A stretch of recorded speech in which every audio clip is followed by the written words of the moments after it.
Okay, so I wanted to show you kind of what we have going on here. I've been, trying to figure out this rear fore link, and man, there's just not much room in this thing.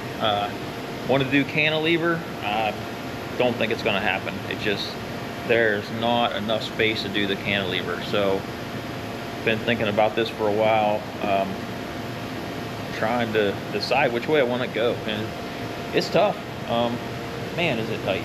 But I think I've come up with something. Here's what we got going on. So as I showed you before, we got the rear end and stuff kind of just mocked up in there. Like I said, it's not squared up or anything yet. Not doing any link systems at the moment, but just need to know about where this axle is. So it's in there, and what we did was I've come in and just added this frame section in. This is going to be part of the main frame. Nothing fancy, obviously, just squared up. You're not going to see any of this. It's all getting covered by sheet metal, interior panels. Not going to see it. We'll probably end up X-bracing, here to here.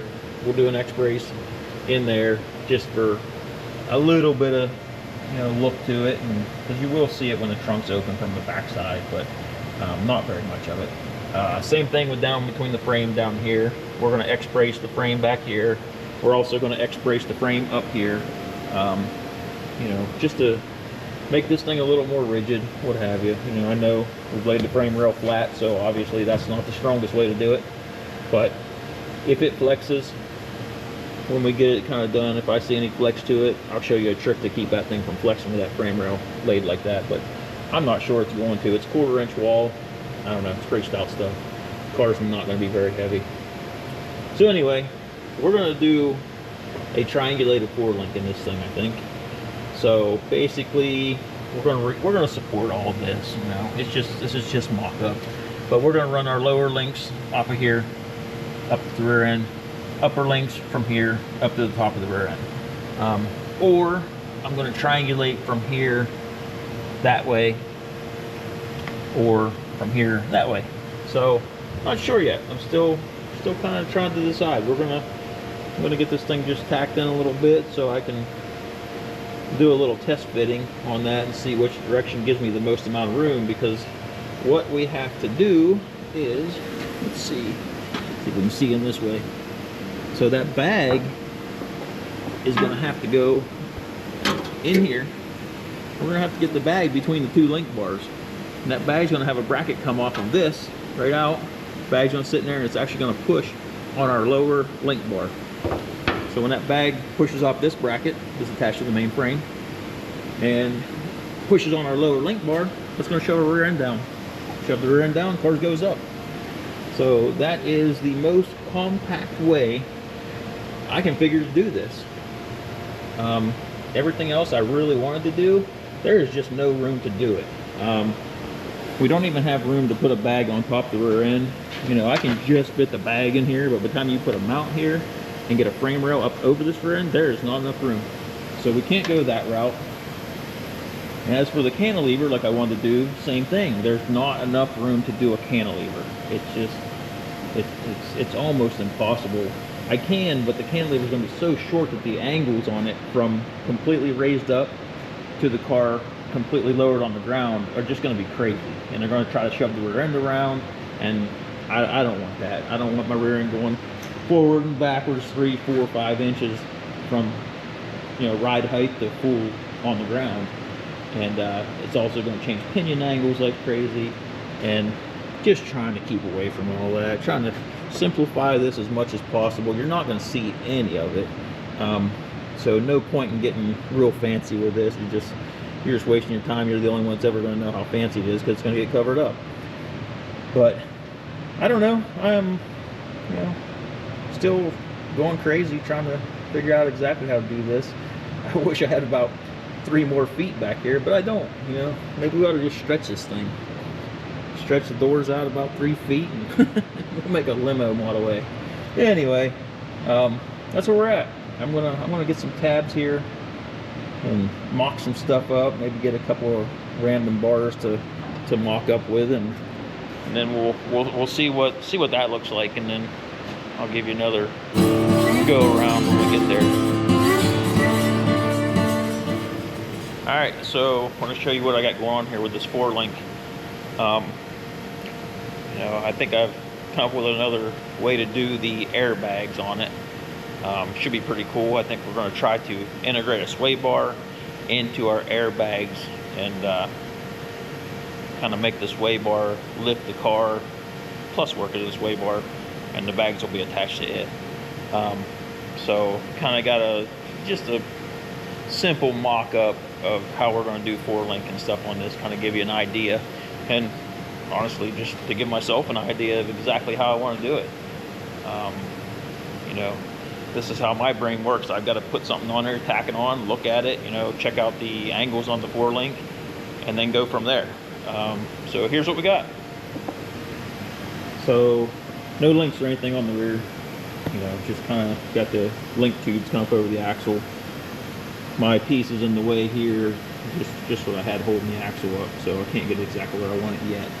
But this is what we got going on inside. So we just gotta kind of see here. So we've got a multi-hole bracket in here that we're gonna run our 4-links off of. And like I said, it's not squared up, it's not exactly where we want it right now, but it was just kind of for mock-up. And then basically we'll run our 2 links up to the rear end. We'll get tabs on the rear end, which I don't have them yet. My brother has a plasma table and he is cutting all of our brackets out right now. So when those get here, we'll get a little more idea. Plus I have a new housing coming. This I was going to use this housing, just sandblast it and clean it all up, but it's got some pretty deep pits in it, and I don't know. I don't really want to get a housing in here that's all pitted up and then have to weld it up and grind it down. Just too much time. So housings are fairly cheap for these 9 inches, so we'll just get another one.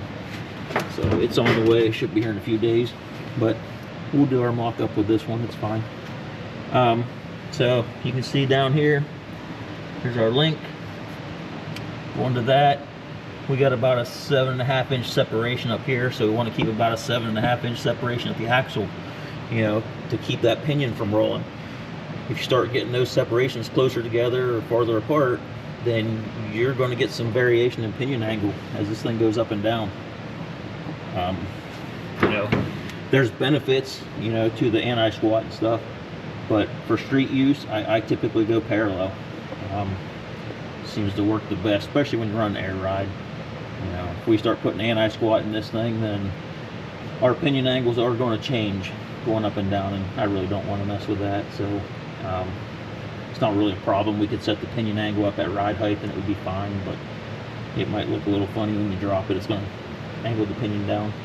So anyway, it's kind of where we're at. I want to get my brackets made, and, but also is what I'm thinking is, so on the lower, so if we did a parallel right now the way it is, we would have to run a pan hard bar, or a triangulated bar, or a Watts link or something like that to keep the rear end from shifting side to side.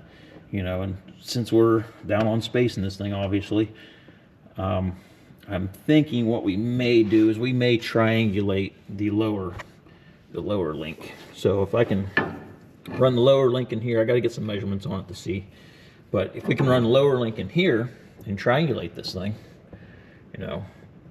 then we don't need a panhard bar or anything. The triangulation from that lower link will actually keep that rear end from going back and forth. Give us a nice smooth ride too. And then, like I said, I'm going to try to do, so the bags, I'm thinking like the bags like right in here on each side, enough to clear them brackets obviously. And then another bag over here, which I have just mock-up bags sitting here. So that would be another bag on this side. And then what I'm thinking is run a sway bar across here underneath the rear end, because the rear end should never come down that far. Like I said, I got to do some measurements on that too, just to make sure. And then maybe run some bracketry up off of the either off the lower link bars themselves or the rear end housing. I'm not sure yet. It's just a thought that kind of went through my head, that maybe we can do it that way and get away with it. And then also that would act as a really nice sway bar too. So this thing ain't gonna walk around in the corners and stuff, and we'll drive really nice. And that's what we want. You know, we want this thing to drive nice.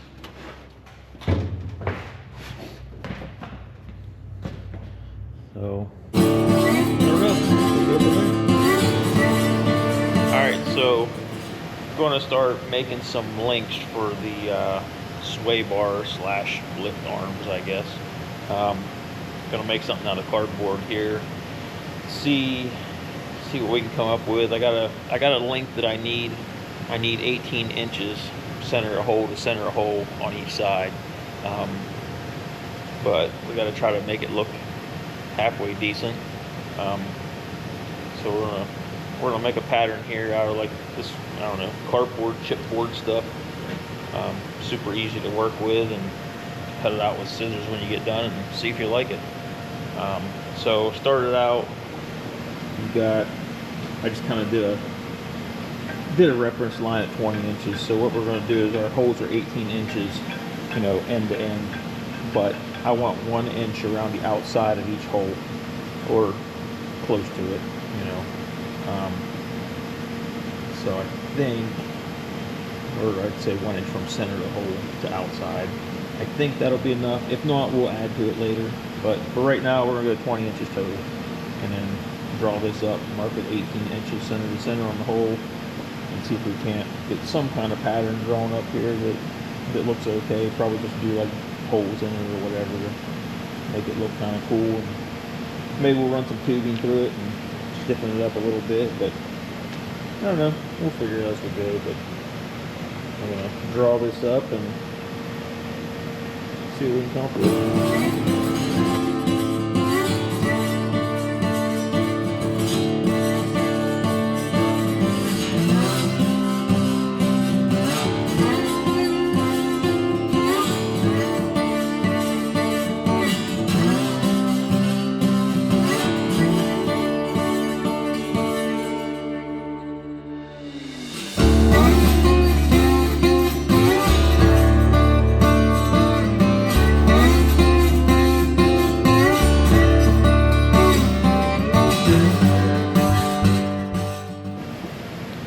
Okay, kind of got this thing cut out. Yeah, something simple, nothing crazy. So I made a mistake here. I put both of my holes at each end for a 5/8 bolt. Now the one end is going to be 5/8 bolt, but the other end needs to be 1 1/4 because it's got to swing. It's got to slip over the sway bar tube. So I guess when I get the pattern to my brother, I'll have him add more to the end of this, because if we do an 1 1/4 tube in there right now, or 1 1/4 hole in it, then it's going to be too thin around the outsides. Kind of worries me.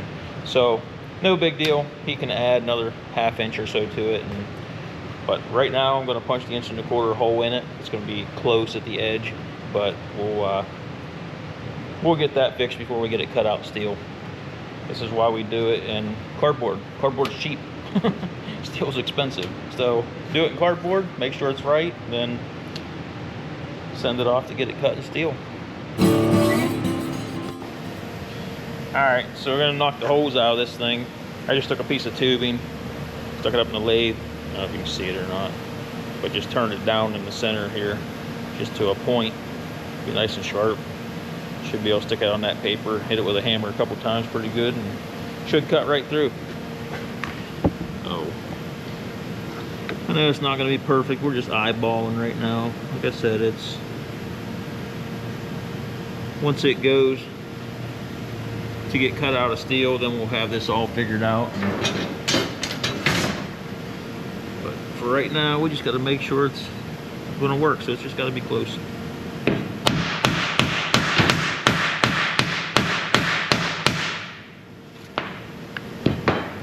There we go.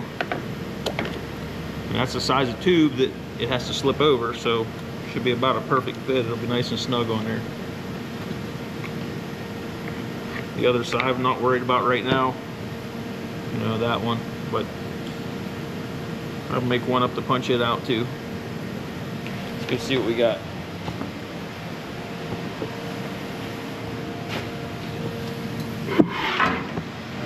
try to put this thing where we can see somewhere. So here's our bar. It's going to be our sway bar tube. Let me clean this thing up just a little bit.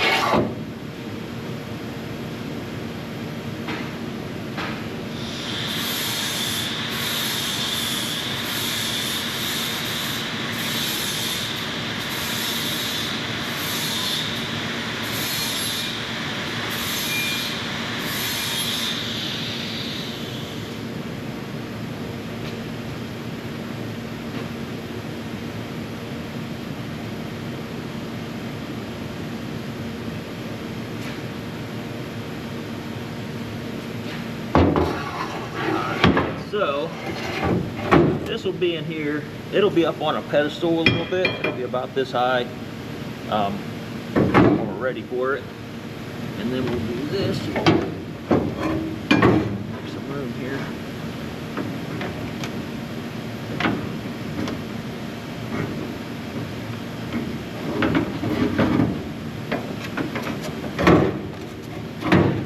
It ended up being a nice snug fit when we did that.